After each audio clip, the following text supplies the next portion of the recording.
السلام علیکم ورحمۃ اللہ وبرکاتہ۔ بسم اللہ الرحمن الرحیم، والصلاة والسلام علی سیدنا و مولانا محمد وعلی آلہ وصحبہ اجمعین، اما بعد۔ آج کل اللہ کے فضل سے میں یورپ کے سفر پر ہوں۔ ابھی اس وقت جو میں یہ آپ سے بات کر رہا ہوں، یہ جرمنی کا شہر ہے ہیمبرگ، وہاں سے میں یہ آپ سے مخاطب ہوں۔ 3-4 ملکوں میں جانا تھا، کچھ ملک باقی ہیں، Spain, Belgium, Holland, France, Germany, اس کے بعد آگے ابھی سفر جاری ہے۔ سفر کا عربی زبان میں مطلب ہے کھل جانا۔ سفر سے بہت سی چیزیں کھلتی ہیں، علم کھلتا ہے، مشاہدہ وسیع ہوتا ہے۔ تو عمر گزری ہے سفر کرتے ہوئے۔ اس سفر میں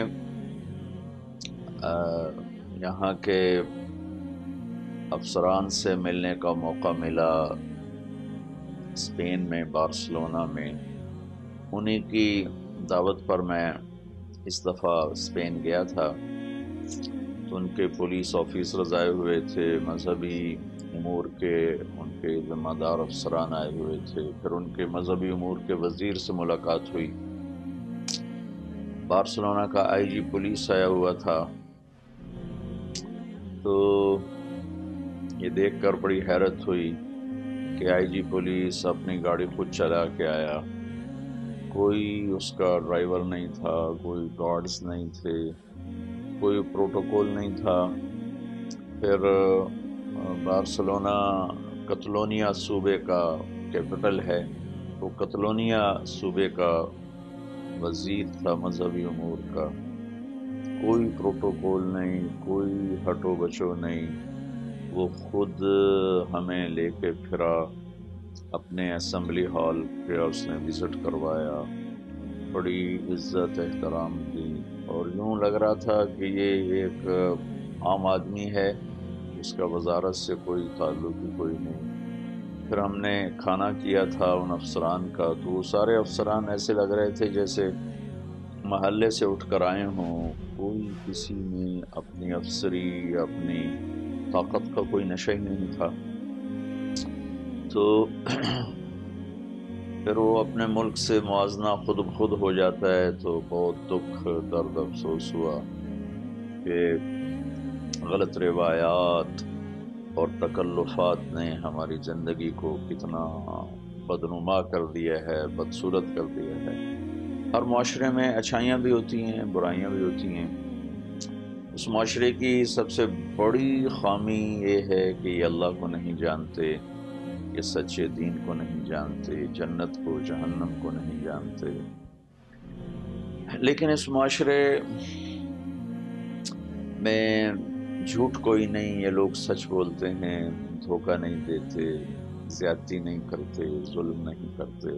یہ بات نہیں کہ ان میں جھوٹ نہیں ہے، ظلم نہیں ہے، زیادتی نہیں ہے، سب کچھ ہے، لیکن جتنے ہمارے ملک میں سچ بولنے والے ہیں اتنے یہاں جھوٹ بولنے والے ہیں، جتنے ہمارے ملک میں دیانتدار ہیں اتنے یہاں بددیانت ہیں، جتنے ہمارے ملک میں انصاف کرنے والے ہیں اتنے یہاں ظلم کرنے والے ہیں، جتنے ہمارے ملک میں کسی کا حق دینے والے ہیں، حق نہیں مارتے، اتنے یہاں کسی کا حق مارنے والے ہیں۔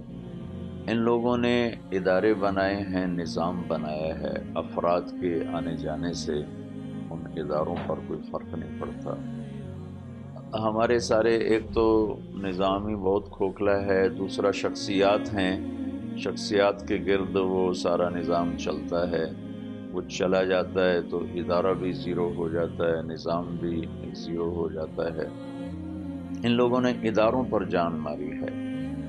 اور دوسرا، یہاں صلاحیتوں کی قدر دانی ہے، صلاحیتوں کی قدر کرتے ہیں، اس کو اپریشیٹ کرتے ہیں، اس کی حوصلہ افزائی کرتے ہیں۔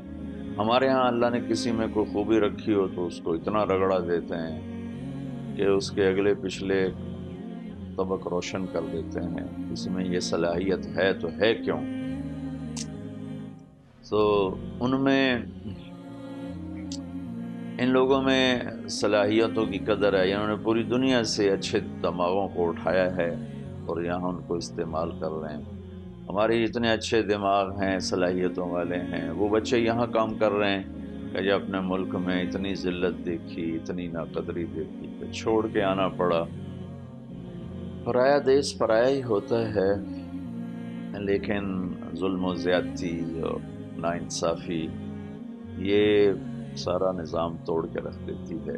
یہاں کسی کو یہ خوف کوئی نہیں ہے کہ میری کوئی زمین دبا لے گا، میرا کوئی بچہ اٹھا لے گا، راہ چلتے میری بیٹی کو بے عزت کر دیا جائے گا۔ انہوں نے انصاف کو زندہ کیا، جو بھی ان کے یہاں انصاف کا معیار ہے اپنے قانون کی پاسداری کی ہوئی ہے۔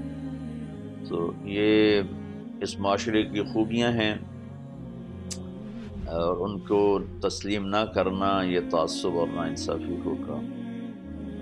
ان کے افسران سے جو میری اسپین میں بات ہوئی تو میں نے ان سے ایک بات کی، وہ میں آخر میں آپ سے کہنا چاہتا ہوں کہ میں نے ان سے کہا کہ میں کئی دفعہ ان ملک میں آیا ہوں، میں دو چیزیں دیکھ رہا ہوں جو آئندہ چل کے بہت بڑا نقصان آپ کے لیے بنے گی۔ ایک یہ ہے کہ آپ کا جو جنریشن گیپ آ رہا ہے، آپ کی پیدا ہونے والی نسل بہت تھوڑی ہے، مرنے والی زیادہ ہے۔ بازاروں میں پارکس میں دیکھا ہے بچے ہوتے ہی کوئی نہیں، یا جوان ہیں یا بوڑھے ہیں۔ بوڑھے مرد عورت ہوتے ہیں تو ان کے ساتھ کوئی سنبھالنے والا نہیں ہوتا، جوان کپل ہوتا ہے تو ان کے ساتھ بچہ کوئی نہیں ہوتا۔ آپ کا جنریشن گیپ ہے، تو ان سب کے چہروں پر پریشانی کی لہر دوڑی اور کہنے لگے بے شک بہت بڑا یہ ہمارا مسئلہ ہے کہ ہماری پچھلی جنریشن وہ ہمارے ساتھ آ کے نہیں مل رہی، اس کا کیا کیا جائے ہماری سمجھ میں نہیں آ رہا۔ میں نے کہا اس کی ایک بڑی وجہ یہ ہے کہ آپ کے ہاں فیملی سسٹم ٹوٹ چکا ہے، آپ کا خاندانی نظام ٹوٹ چکا ہے، میاں بیوی کی حیثیت ختم ہے، ماں باپ کی حیثیت ختم ہے، جس کی وجہ سے ہر کوئی بچوں کی ذمہ داری اٹھانے سے وہ کتراتا ہے۔ آپ کا فیملی سسٹم ختم ہو چکا ہے، آپ اس کو بحال کریں۔ اس پر بھی وہ ایک دم انہوں نے میرے ساتھ اتفاق کیا اور کہنے لگے یہ دو بڑے مسائل ہیں لیکن ہماری سمجھ میں نہیں آ رہا کہ اس سے ہم نکلیں کیسے۔ میں نے کہا میں الدین النصیحہ، دین خیر خواہی کا نام ہے، آپ نے مجھے بلایا، میں آپ کی خیر خواہی میں یہ دو باتیں آپ کو کہہ رہا ہوں، آپ اس کا حل ڈھونڈ سکیں تو آپ کا نفع ہے۔ اس کے بالمقابل اللہ تعالیٰ نے ہمیں فیملی سسٹم دیا ہوا ہے، ہمارا خاندانی نظام موجود ہے، لیکن ہم اس کو اپنے ہاتھوں سے خود توڑ رہے ہیں۔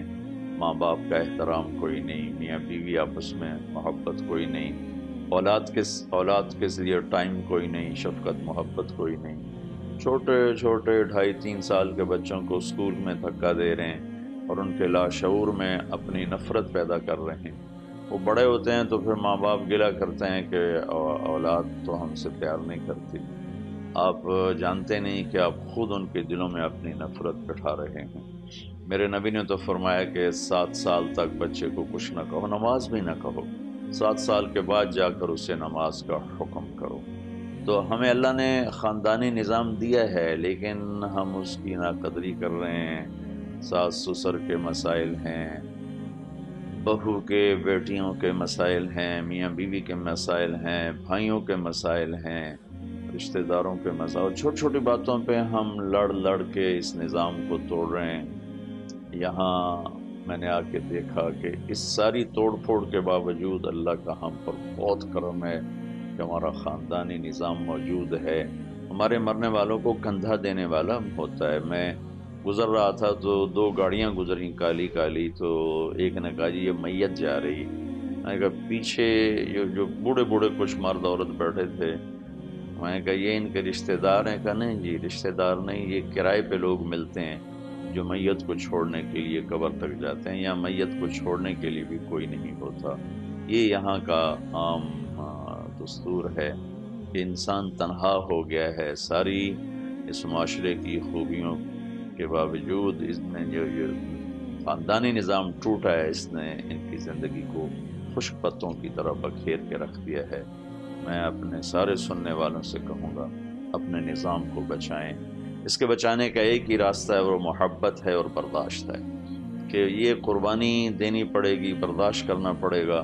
برداشت کریں گے تو یہ نظام قائم رہے گا. اگر ہر یوں کہے کہ میری چلے تو بس پھر ختم ہے. اللہ تعالیٰ مجھے آپ کو عمل کی توفیق بخشے.